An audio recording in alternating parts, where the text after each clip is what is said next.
कदम्बवनचारिणीं मुनिकदम्बकादम्बिनीं नितम्बजितभूधरां सुरनितम्बिनी सेवितां नवाम्बुरुहलोचनाम् अभिनवाम्बुदश्यामलां त्रिलोचनकुटुम्बिनीं त्रिपुरसुन्दरीमाश्रये।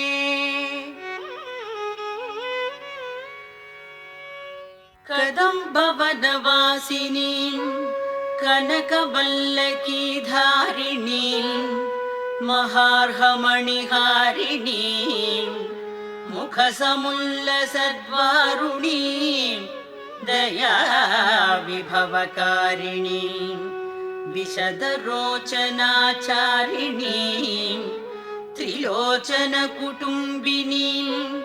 त्रिपुरसुन्दरीमाश्रये।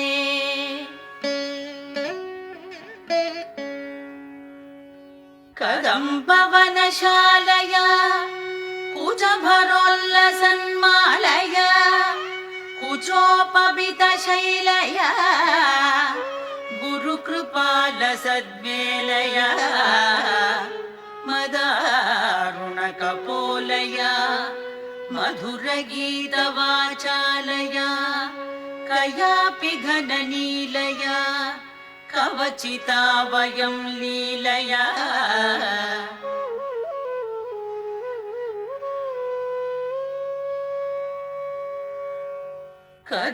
कदम्बवनमध्यगा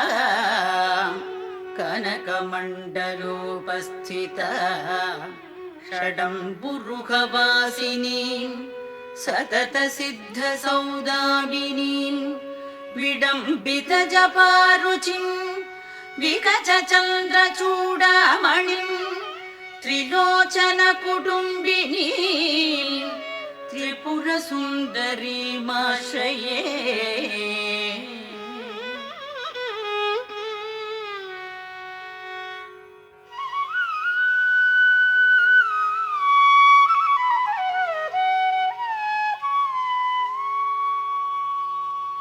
कुचाञ्चितविपञ्चिकां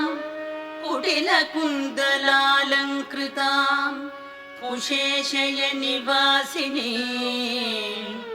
कुटिलचित्तविद्वेषिणीं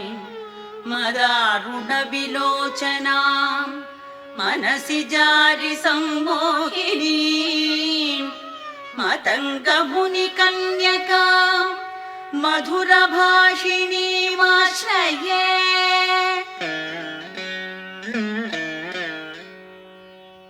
स्मरप्रथमपुष्पिणीं रुधिरबिन्दुनीलाम्बरां गृहीतमधुपात्रिकां मधुविघूर्णनेत्राञ्चलां घनस्तनभरोन्नतां गलितचूलिकां श्यामलां त्रिलोचनकुटुम्बिनीं त्रिपुरसुन्दरीमाश्रये।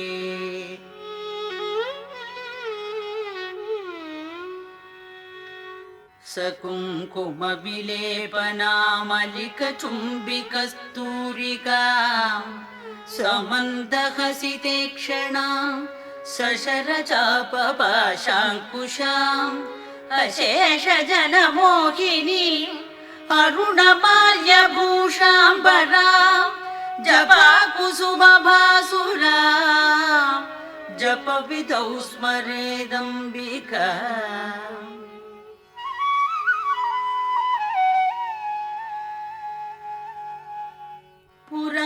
पुरन्दरपुरन्द्रिका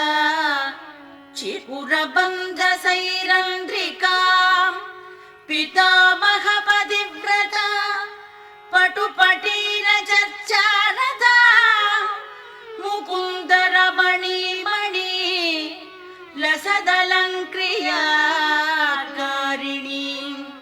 भजामि भुवनाम्बिकां सुरवधूटिका चेटिका।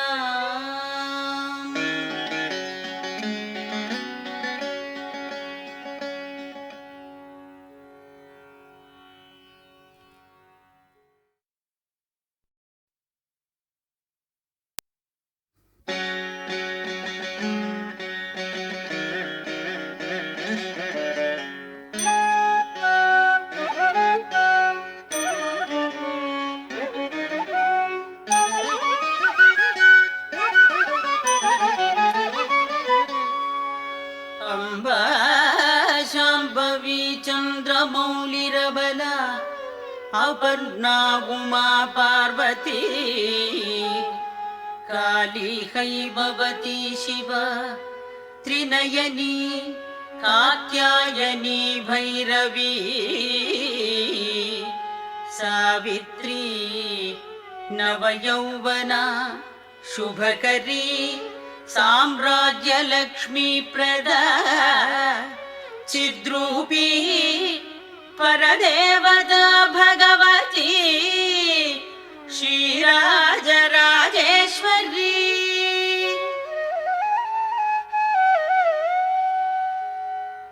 अम्बा मोहिनी देवता त्रिभुवनी आनंद संदायिनी वाणी पल्लव पाणि वेणुमुरली गान प्रियालोलिनी कल्याणी उडुराजबिम्बवदना धूम्राक्षसंहारिणी चिद्रूपी परदेवता भगवती श्रीराजराजेश्वरी।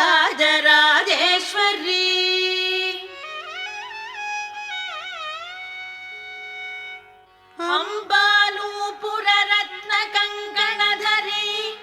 केयूरहारावली जाति चम्पकवै जयन्ति लहरी ग्रैवेयकैराजिता वीणा वेणुविनोदमण्डितकरा वीरासने संस्थिता चिद्रूपी परदेवता भगवती श्रीराजराजेश्वरी।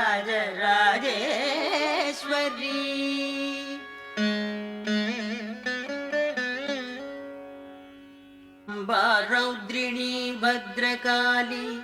बगलाज्वालामुखी वैष्णवी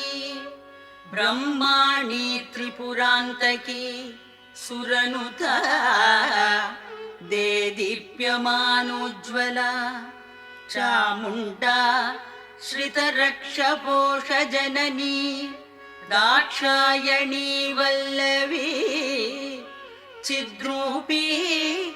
परदेवता भगवती श्रीराजराजेश्वरी।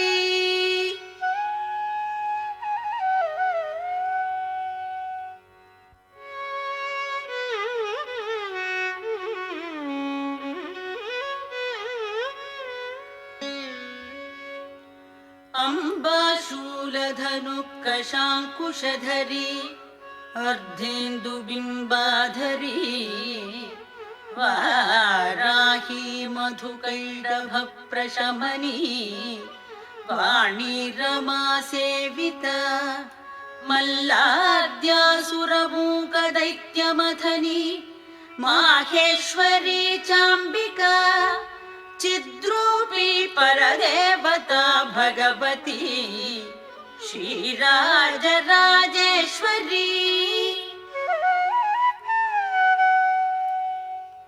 अम्बा सृष्टिविनाशपालनकरी आर्याभिसंशोभिता गायत्री प्रणवाक्षरामृतरसः पूर्णानुसन्धीकृता ओंकारी विनता सुतार्चितपदा उद्दण्डदैत्यापहा चिद्रूपी परदेवता भगवती श्रीराजराजेश्वरी।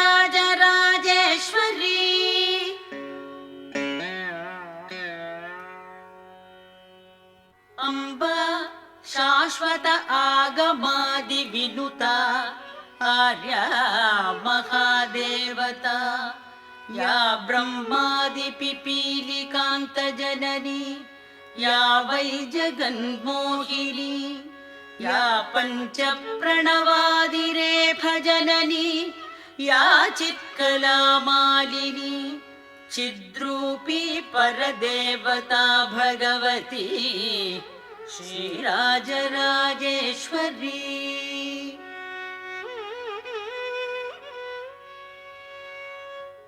अम्बा पालित भक्तराजधनिशम् अम्बाष्टकं यः पठेत् अम्बालोलकटाक्षवीक्षललितम् चैश्वर्यमव्याहतम् अम्बा पावन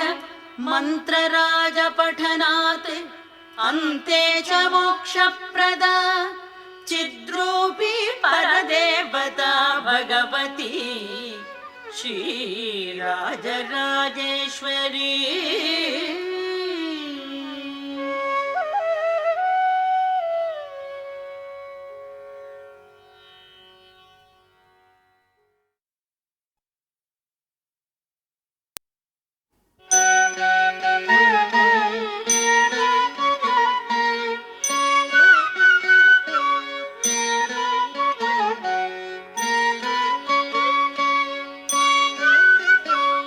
शिवानंद पीयूष रत्नाकरस्तां शिव ब्रह्म विष्णुमरेशाभिवन्द्या शिवध्यान लग्नां शिवज्ञानमूर्तिं शिवाख्यामतीतां भजे पाण्ड्यबालाम् शिवादिस्फुरत्पञ्चमञ्चाधिरूढां धनुर्बाणपाशाङ्कुशोद्भासि हस्तां नवीनार्कवर्णां नवीनेन्दुचूडां परब्रह्मपत्नीं भजे पाण्ड्यबालाम् किरीटाङ्गदोद्भासि माङ्गल्यसूत्रां स्फुरन्मेखलाहारताटङ्कभूषां परामन्त्रकां पाण्ड्यसिंहासनस्थां परं धामरूपां भजे पाण्ड्यबालाम्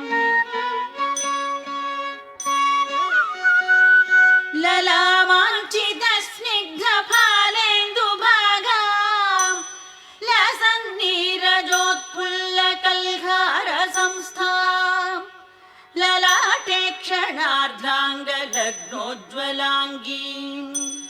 परन्धामरूपां भजे पाण्ड्यबालाम् त्रिखण्डात्मविद्यां त्रिबिन्दुस्वरूपां त्रिकोणे लसन्तीं त्रिलोकावनम्रां त्रिबीजाधिरूढां त्रिमूर्त्यात्मविद्यां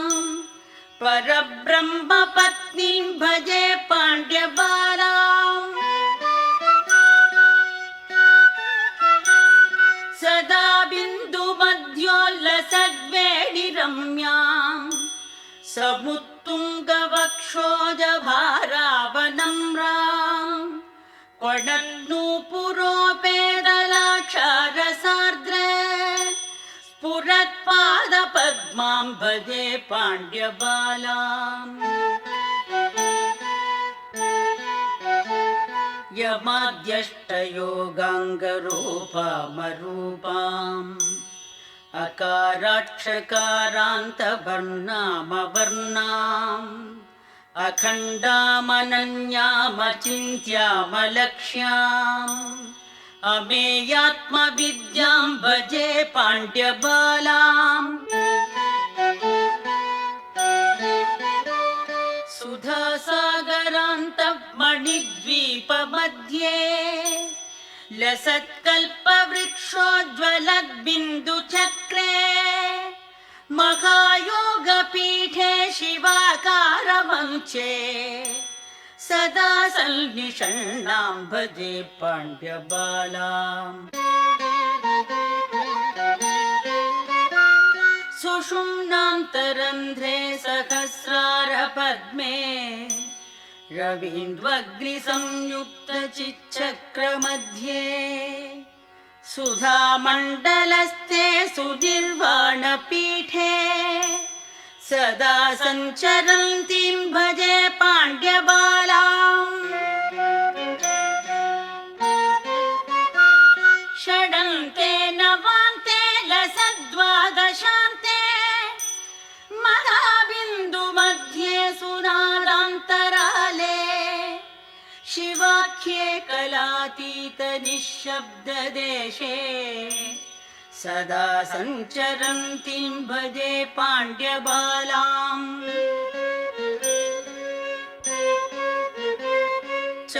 चतुर्मार्गमध्ये सकोणान्तरङ्गे करन्ध्रे सुधाकारकूपान्तराले निरालम्बपद्मे कलाषोडशान्ते सदा सञ्चरन्तीं भजे पाण्ड्यबालाम्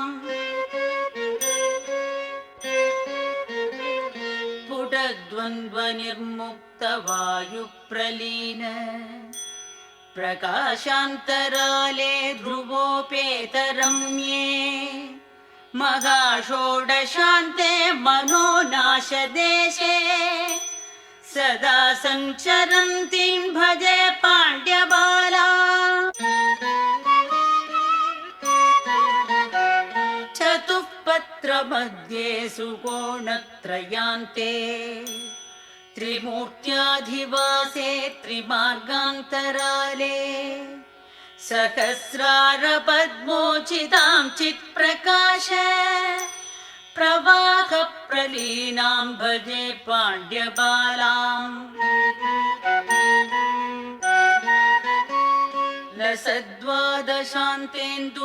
लसद्वादशान्तेन्दुपीयूषधारा वृता मूर्तिमानन्दमग्नान्तरङ्गाम् परां त्रिस्तनीं तां चतुष्कूटमध्ये परन्धामरूपां भजे पाण्ड्यबालाम्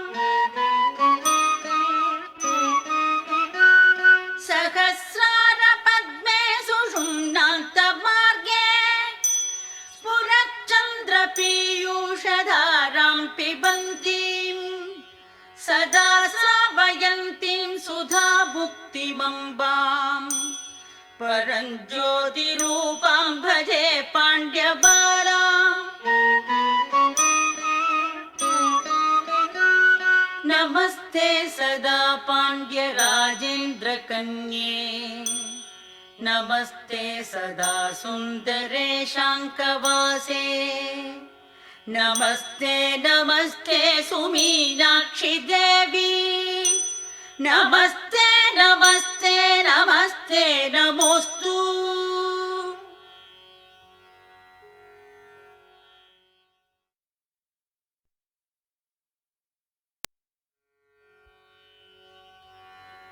ॐ अस्य श्री इन्द्राक्षी स्तोत्र महामन्त्रस्य शचीपुरन्दर ऋषिः अनुष्ठुप् छन्दः इन्द्राक्षी दुर्गा देवता लक्ष्मीर्बीजं भुवनेश्वरी शक्तिः भवानी कीलकम् इन्द्राक्षी प्रसाद सिद्ध्यर्थे जपे विनियोगः इन्द्राक्षीम् अंगुष्ठाभ्यां नमः महालक्ष्मीं तर्जनीभ्यां नमः माहेश्वरीं मध्यमाभ्यां नमः अम्बुजाक्षीं अनामिकाभ्यां नमः कात्यायनीं कनिष्ठिकाभ्यां नमः कौमारीं करतलकरपृष्ठाभ्यां नमः इन्द्राक्षीं हृदयाय नमः महालक्ष्मीं शिरसे स्वाहा माहेश्वरीं शिखायै वषट् अम्बुजाक्षीं कवचाय हुं कात्यायनीं नेत्रत्रयाय वौषट् कौमारीम् अस्त्राय फट् भूर्भुवः सुवरोमिति दिग्बन्धः ध्यानम् नेत्राणां दशभिः शतैः परिवृताम् अत्युग्रचर्माम्बराम् हेमाभां महतीं विलम्बितशिखाम् आमुक्तकेशान्विताम् घण्टामण्डितपादपद्मयुगलाम् नागेन्द्रकुम्भस्तनीम् इन्द्राक्षीं परिचिन्तयामि मनसा सर्वार्थसिद्धिप्रदाम् इन्द्राक्षीं शिवयुवतीं नानालङ्कारभूषिताम् प्रसन्नवदनाम्भोजाम् अप्सरो गणसेविताम् पीताम्बराम् वज्रधरैकहस्ताम् नानाविधालङ्करणाम् प्रसन्नाम् त्वामप्सरः सेवितपादपद्माम् इन्द्राक्षीं वन्दे शिवधर्मपत्नीम् लं पृथिव्यात्मने गन्धं समर्पयामि हम् आकाशात्मने पुष्पैः पूजयामि यं वाय्वात्मने धूपमाग्रापयामि रम् अग्न्यात्मने दीपं दर्शयामि वम् अमृतात्मने अमृतं महानैवेद्यं निवेदयामि सं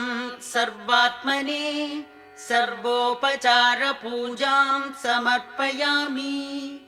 वज्रिणी पूर्वतः पातु चाग्नेय्यां परमेश्वरी दण्डिनी दक्षिणे पातु नैऋत्यां पातु खड्गिनी पश्चिमे पाशधारी च ध्वजस्था वायुदिङ्मुखे कौमोदकी तथोदीच्यां पात्वैशान्यां महेश्वरी ऊर्ध्वदेशे पद्मिनी माम् अधस्तात् पातु वैष्णवी एवं दश दिशो रक्षेत् सर्वदा भुवनेश्वरी इन्द्राक्षी नाम सा देवी देवतैः समुदाहृता गौरी शाकम्भरी देवी दुर्गा नाम्नीति विश्रुता नित्यानन्दा निराहारा निष्कलायै नमोऽस्तु ते कात्यायनी महादेवी छन्नघण्टा महातपाः सावित्री सा च गायत्री ब्रह्माणी ब्रह्मवादिनी नारायणी भद्रकाली रुद्राणी कृष्णपिङ्गला अग्निज्वाला रौद्रमुखी कालरात्रिस्तपस्विनी मेघस्वना सहस्राक्षी विकाराङ्गी जडोदरी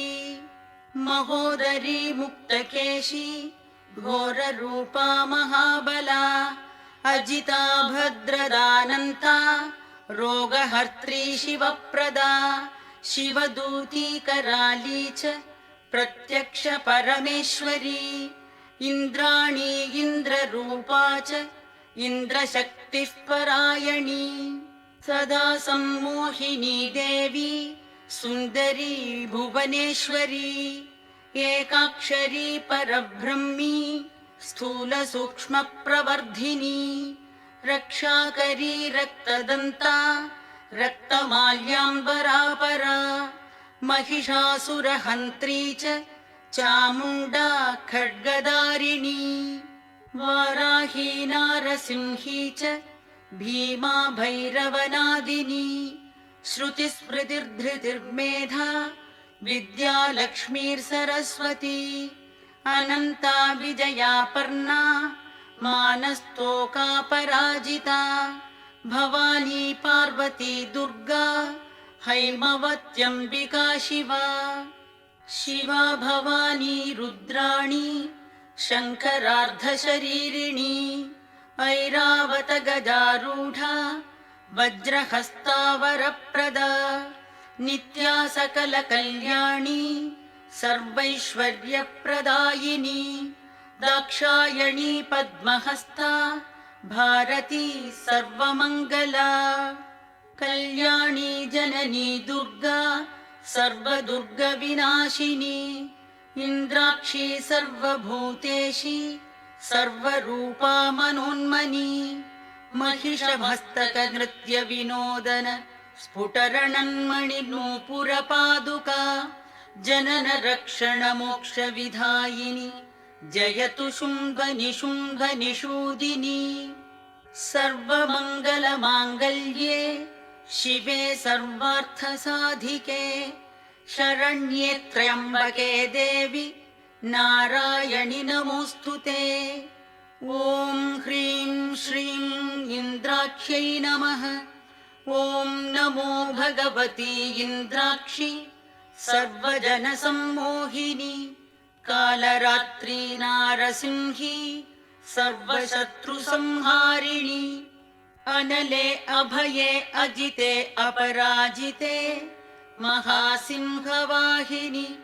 महिषासुरमर्दिनी हन हन मर्दय मर्दय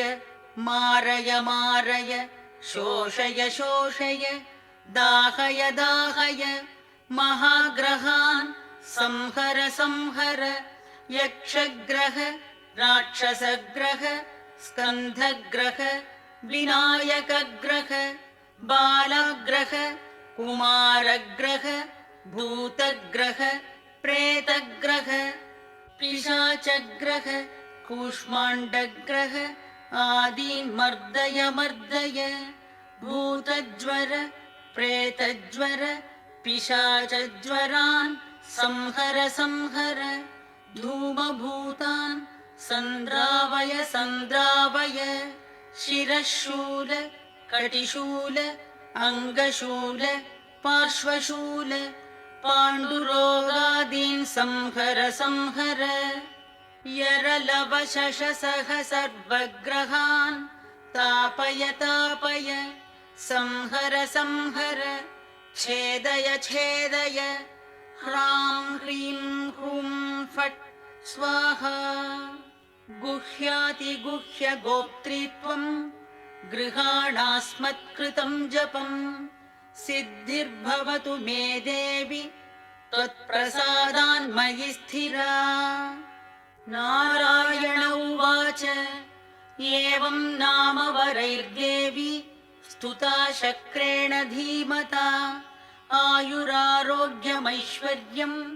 अपमृत्युभयापहम्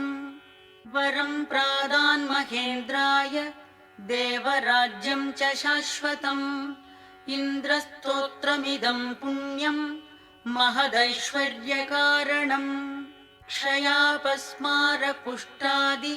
तापज्वरनिवारणम् चोरव्याघ्रभयारिष्ट वैष्णवज्वरवारणम् माहेश्वरमहामारी सर्वज्वरनिवारणम् शीतपैत्तकवातादि सर्वरोगनिवारणम् शतमावर्तयेद्यस्तु मुच्यते व्याधिबन्धनात् आवर्तयन् सहस्रात्तु लभते वाञ्छितं फलम् एतत् स्तोत्रं महापुण्यं जप्यमायुष्यवर्धनम् ज्वरातिसाररोगाणाम् अपमृत्योर्हराय च द्विजैर्नित्यमिदं जप्यं भाग्यारोग्यमभीप्सुभिः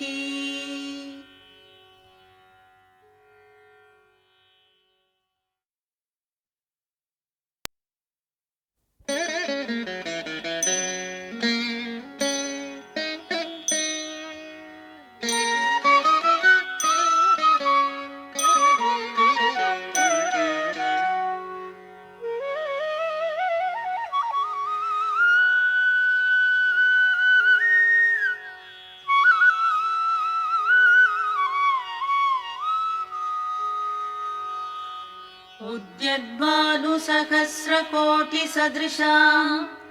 केयूरहारोज्ज्वलाम् बिम्बोष्ठीं स्मितदन्तपङ्क्तिरुचिराम् पीताम्बरालङ्कृताम्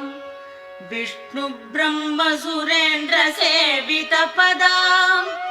तत्त्वस्वरूपां शिवाम् मीनाक्षीं प्रणतोऽस्मि सन्ततमहं कारुण्यवारां निधिम्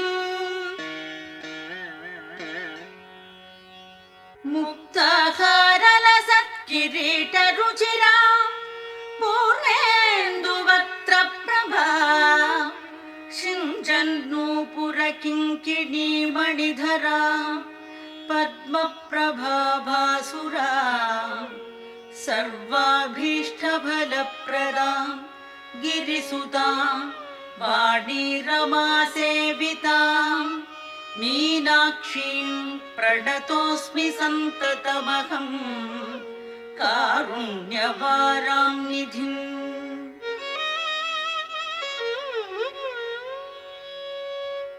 श्रीविद्या शिववामभागनिलयां ह्रीङ्कारमन्त्रोज्ज्वला श्रीचक्राङ्कितबिन्दुमध्यवसतिं श्रीमत्सभानायकीं श्रीमत्षण्मुखविघ्नराजजननीं श्रीमज्जगन्मोहिनीं मीनाक्षीं प्रणतोऽस्मि सन्ततमहं कारुण्यवारां निधिम्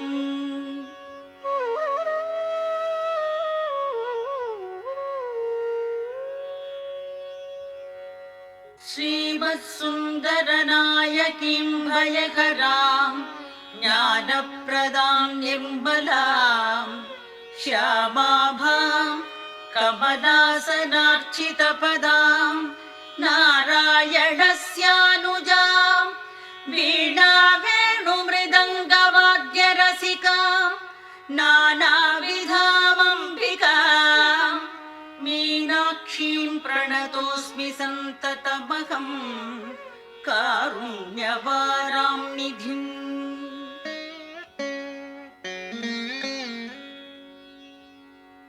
नानायोगिमुनीन्द्रहृन्निवसतिं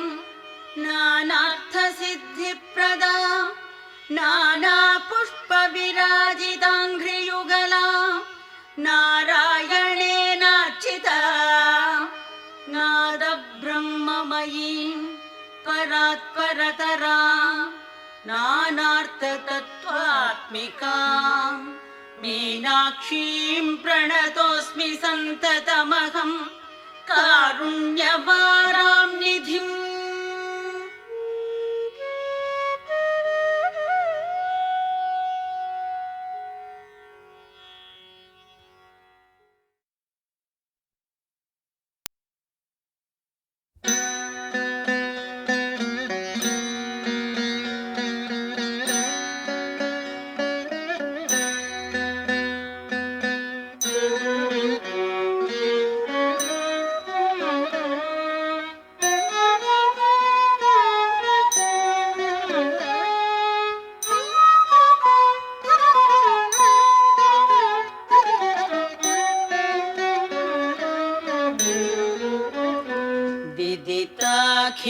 शास्त्रसुधा जलधे महितोपनिषत् कथितार्थनिधे हृदये कलये विमलं चरणं भव शङ्कर देशिक मे शरणम्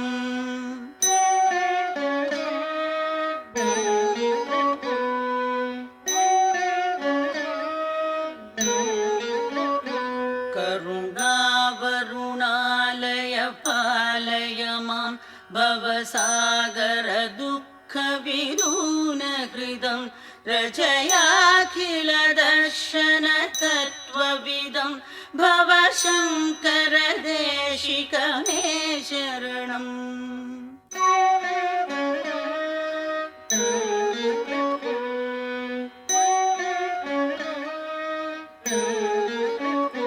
भवता जनता सुहिता भविता निज बोध विचारण चारुमते कलयेश्वर जीव भवशङ्कर देशिक मे शरणम्।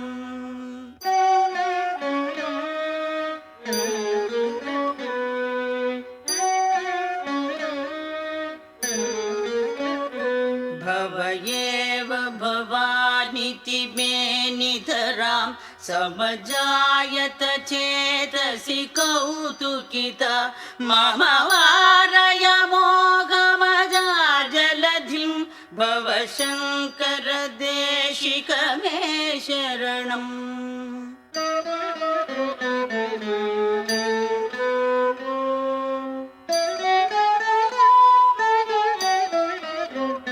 सुकृतेऽधिकृते बहुधा भवतो भविता समदर्शनलालसता अतिदीनमिमं परिपालय मां भवशङ्कर देशिक मे शरणम्।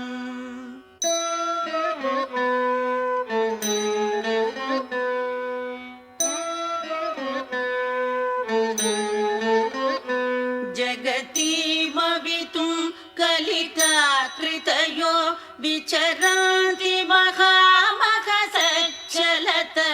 आगिवांशुरिवात्र विभासि गुरो भवशङ्कर देशिक मे शरणम्।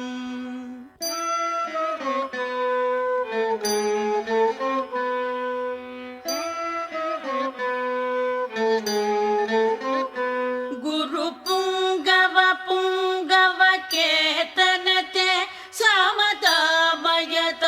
नहि कोऽपि सुधी शरणागत वत्सल तत्त्वनिधे भवशङ्कर देशिक मे शरणम्।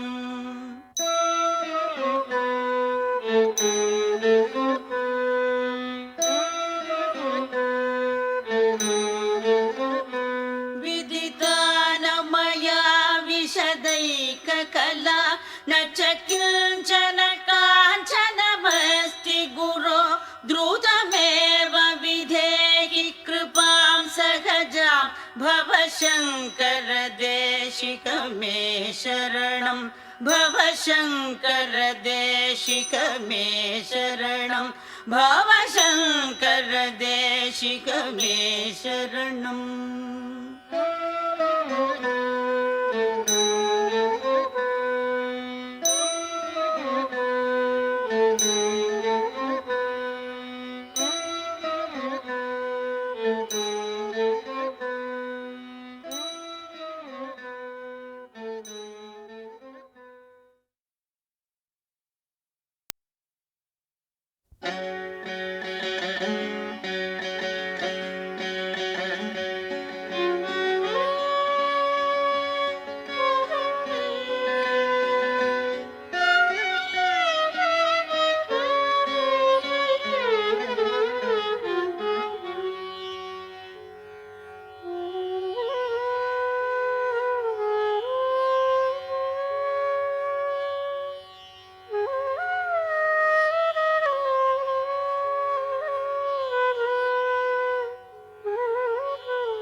नित्यानन्दकरी वराभयकरी सौन्दर्यरत्नाकरी निर्धूताखिलघोरपापनिकरी प्रत्यक्षमाहेश्वरी प्रालेयाचलवंशपावनकरी काशीपुराधीश्वरी भिक्षां देहि कृपावलम्बनकरी मातान्नपूर्णेश्वरी।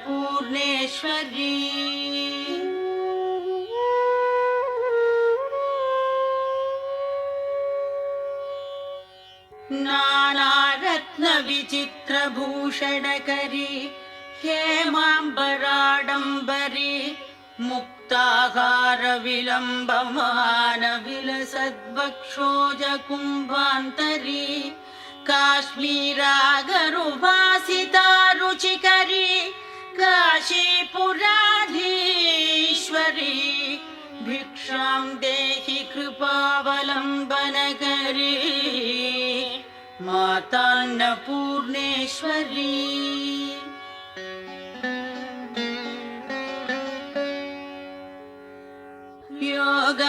योगानन्दकरी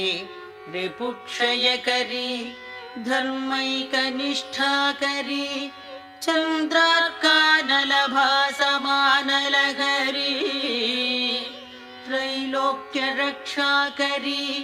सर्वैश्वर्यकरी तव फलकरी काशीपुराधीश्वरी भिक्षां देहि कृपावलम्बनकरी मातान्नपूर्णेश्वरी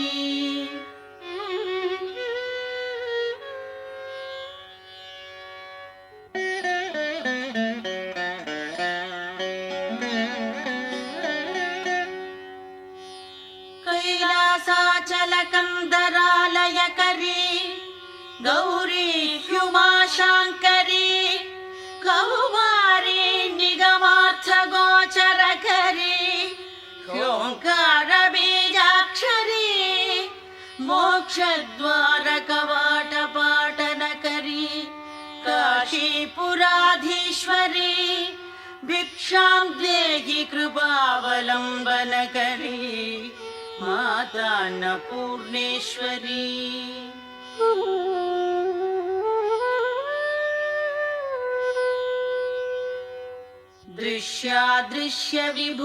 दृश्यादृश्यविभूतिवाहनकरी ब्रह्माण्डभाण्डोदरी लीलानाटकसूत्रखेलनकरी विज्ञानदीपाङ्कुरी श्रीविश्वेशमनप्रसादनकरी काशीपुराधीश्वरी भिक्षां देहि कृपावलम्बनकरी मातान्नपूर्णेश्वरी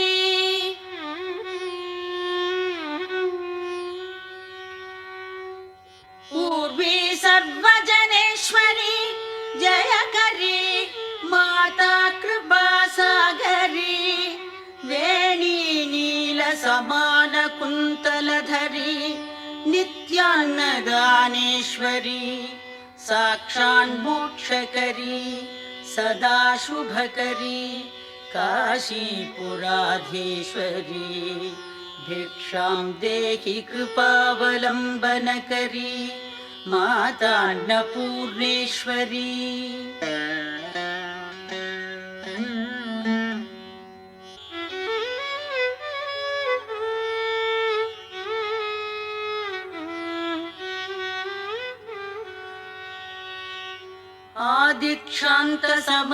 आदिक्षान्तसमस्तवर्णनकरी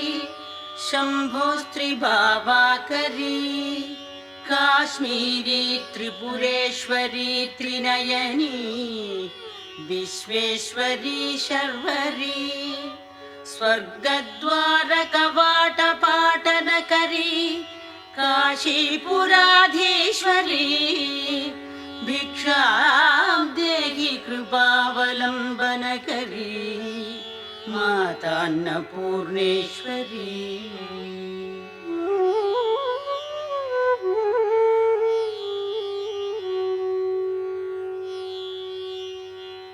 देवी सर्वविचित्ररत्नरचिता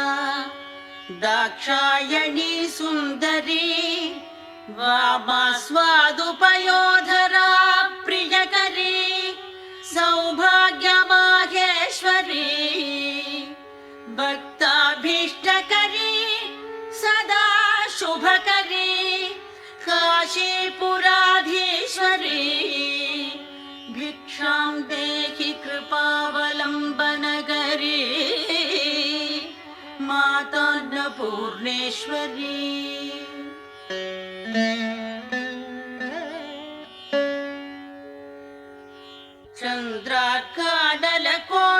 चन्द्रार्कानलकोटिकोटिसदृशी चन्द्रांशुबिम्बाधरी चन्द्रार्काग्निसमानकुण्डलधरी चन्द्रार्कवर्णेश्वरी माला पुस्तकपाशसाङ्कुशधरी काशी काशीपुराधीश्वरी भिक्षां देहि कृपावलम्बनकरी मातान्नपूर्णेश्वरी।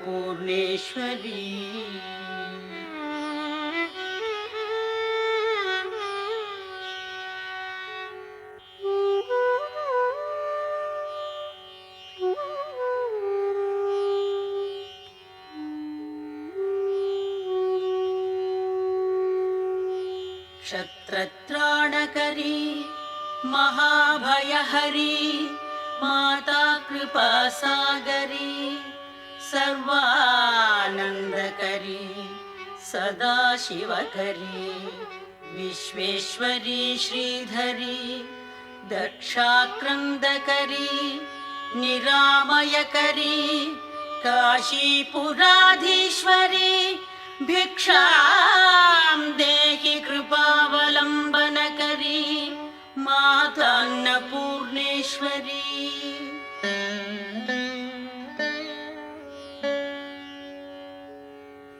अन्नपूर्णे सदा पूर्णे शंकर प्राणवल्लभे ज्ञानवैराग्यसिद्ध्यर्थं भिक्षां देहि च पार्वती माता च पार्वती देवी पिता देवो महेश्वरः बान्धवाः शिवभक्ताश्च स्वदेशो भुवनत्रयम्।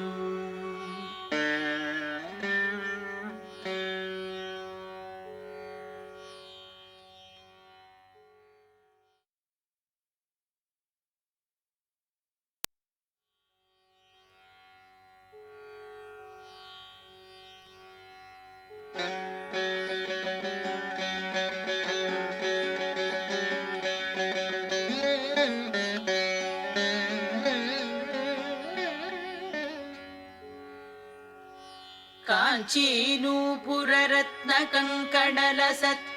केयूरहारोज्ज्वला काश्मीरारुणकञ्चुकाञ्चितकुचा कस्तूरिका चर्चिता कल्हाराञ्चितहस्तयुग्मलसिता कारुण्यकल्लोलिनीम् कामाक्षीं कलयामि कल्पलतिकां काञ्चीपुरी देवताम्।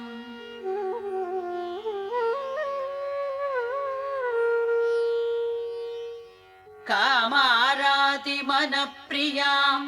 कमलभूसेव्यां रमाराधितां कन्दर्पाधिगदत्पदानविलसत् सौन्दर्यदीपाङ्कुरा कीरालापविनोदिनीं भगवतीं काम्यप्रदानव्रतां कामाक्षीं कलयामि कल्पलतिकां काञ्चीपुरी देवताम्। कादम्बप्रमदाम्बिलासगमनां कल्याणकाञ्चीरवां कल्याणाचलपादपीठलसितां कान्त्या स्फुरन्तीं शुभां कल्याणाचलकार्मुकप्रियतमां कादम्बमालाश्रयां कामाक्षीं कलयामि कल्पलतिकां काञ्चीपुरी देवताम्।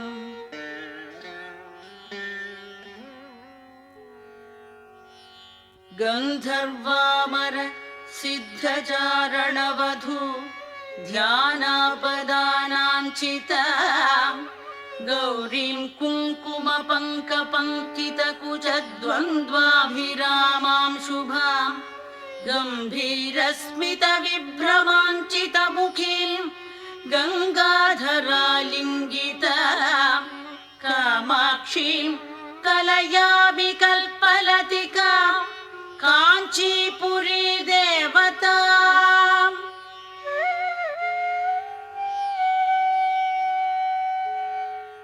विष्णु ब्रह्म मुखामरेन्द्र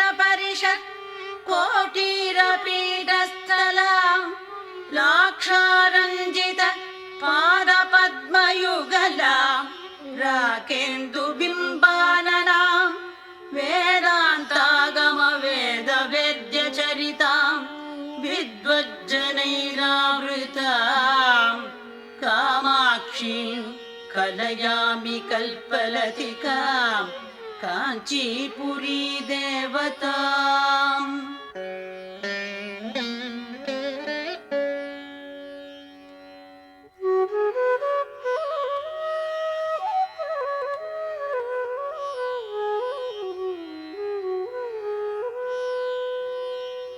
माकन्दद्रुममूलदेशमहिते माणिक्यसिंहासने दिव्यां दीपितहेमकान्तिविलसत् वस्त्रावृतां तां शुभां दिव्याकल्पितदिव्यदेहभरितां दृष्टिप्रमोदान्वितां कामाक्षीं कलयामि कल्पलतिकाम् काञ्चीपुरी देवताम्।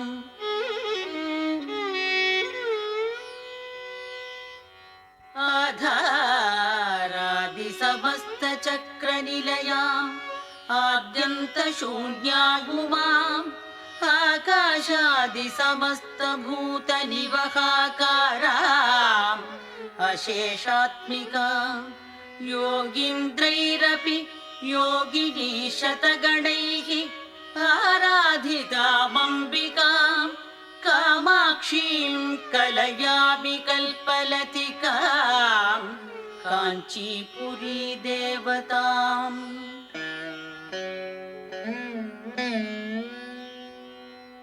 क्रीङ्कारप्रणवात्मिकां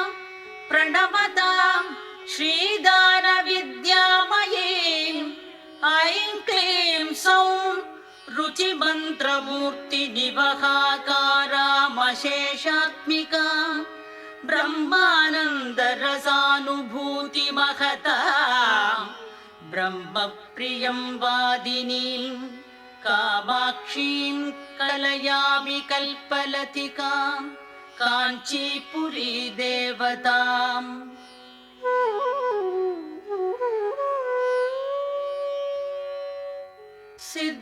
सिद्धानन्तजनस्य चिन्मयसुखाकारां महायोगिनीं मायां विश्वविमोहिनीं मधुमतीध्येयां शुभां ब्राह्मणीं ध्येयां किन्नरसिद्धचारणवधू ध्येयां सदा योगिभिः कामाक्षीं कलयामि कल्पलतिकां काञ्चीपुरी देवताम्।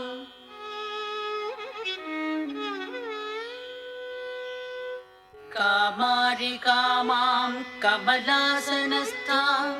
काम्यप्रदां कङ्कणभूषहस्तां काञ्चीनिवासां कनकप्रभासां कामाक्षि देवीं कलयामि चित्ते।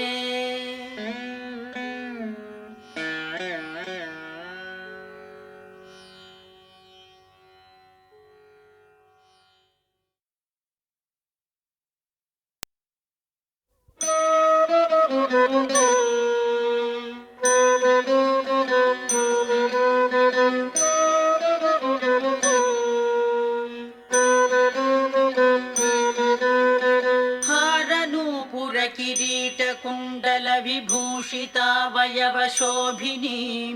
कारणेशवरमौलिकोटिपरिकल्प्यमानपदपीठिकां कालकालफणिपाशबाणधनुरङ्कुशामरुणमेखलां फालभूतिलकलोचनां मनसि भावयामि परदेवताम्।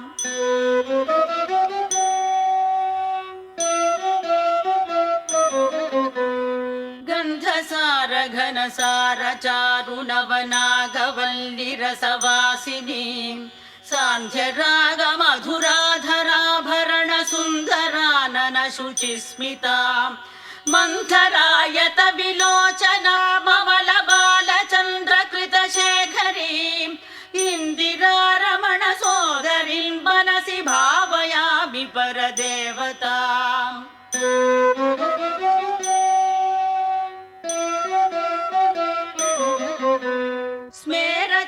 स्मेरचारुमुखमण्डला विमलगण्डलं विमणिमण्डला हारदाम परिशोभमानकुचभारभीरुतनुमध्यमां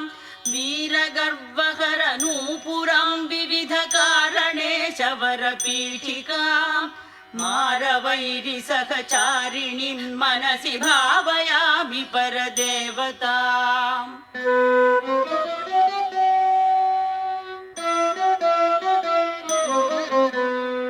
भूरिभारधर कुण्डलीन्द्रमणिबद्धभूवलय पीठिकां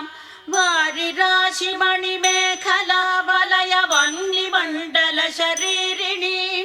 वारिसारवह कुण्डलां गगनशेखरीं च परमात्मिकां चारुचन्द्ररविलोचनां मनसि भावयामि परदेवताम्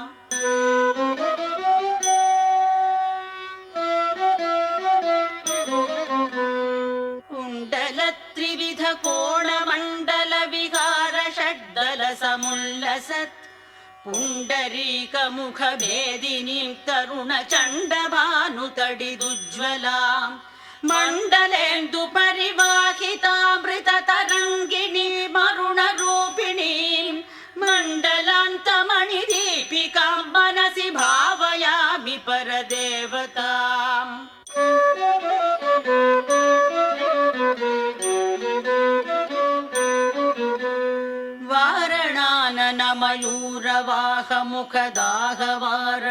वारणाननमयूरवाहमुखदाहवारणपयोधरां चारणादिसुरसुन्दरी चिकुरशेखरी कृतपदाम्बुजां कारणाधिपति पञ्चक प्रकृतिकारण प्रथम मातृकां वारणान्तमुखपारणां मनसि भावयामि परदेवताम्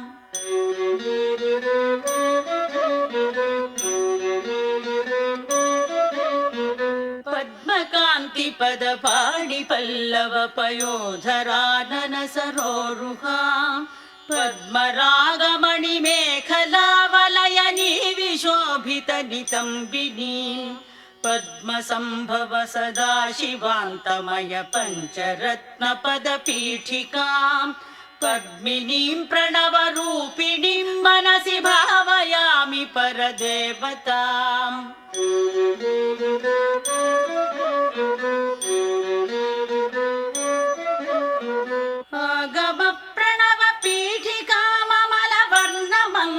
आगमप्रणवपीठिकाममलवर्णमङ्गलशरीरिणीं आगमावयवशोभिनीमखिल देवसारकृतशेखरीं मूलमन्त्रमुखमण्डलां मुदितनादबिन्दुनवयौवनां मातृकां त्रिपुरसुन्दरीं मनसि भावयामि परदेवताम्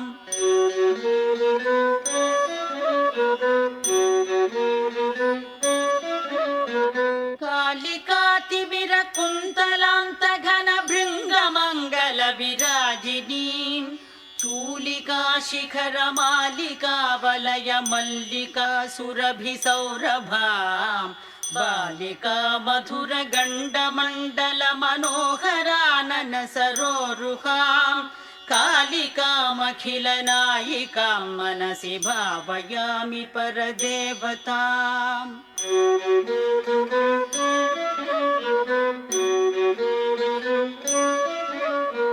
नित्यमेव नियमेन जल्प